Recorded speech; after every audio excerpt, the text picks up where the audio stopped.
বিশ্বজয়ের আনন্দে ক্যাপ্টেন রোহিত শর্মা যেমন মেসির মতো ট্রফি নিয়ে ঘুমোতে যান, তেমনি মেসিদের বিশ্বকাপ জয়ের প্রায় ১.৫ বছর পর সেই আর্জেন্টিনার মতোই লোকে লোকারণ্য মুম্বাইয়ের মেরিন ড্রাইভ। বিকেল থেকে রাত, মুম্বাই নেভার স্লিপ। ঘুম আসবেই বাকি করে, দু চোখে যে এখনো ঘোর লাগা। ১৭ বছর পর যে এলো টি-20 বিশ্বকাপ জয় উদযাপনের এমন উপলক্ষ। লাখো মানুষের পাশ দিয়ে চলে যায় ছাদখোলা বাস। ২ কিলোমিটার ভিক্টোরি প্যারেড পাড়ি দিতেই লাগে কয়েক ঘন্টা।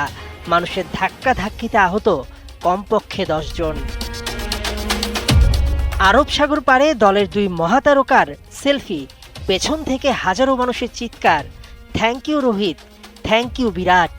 বৃষ্টিতে কিছুটা উদযাপনে ধকল গেলেও কারও নেই ক্লান্তি।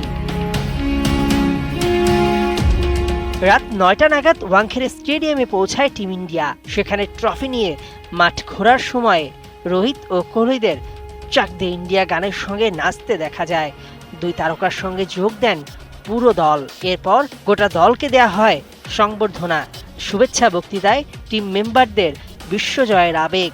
হাউসফুল গ্যালারিতে বসে শুনল প্রায় লাখো মানুষ। এর আগে ১৯৮৩, ২০১১ সালের স্মৃতি ফিরিয়ে এনেছিল ভারতীয় ক্রিকেট দল। সকালে দিল্লিতে প্রধানমন্ত্রী নরেন্দ্র মোদীর সঙ্গে দেখা করে শুভেচ্ছা বিনিময় করে গোটা ভারত দল। সংবর্ধনা আর উৎসব শেষে এবার ক্রিকেটারদের যে যার বাড়ি ফিরে যাবার পালা।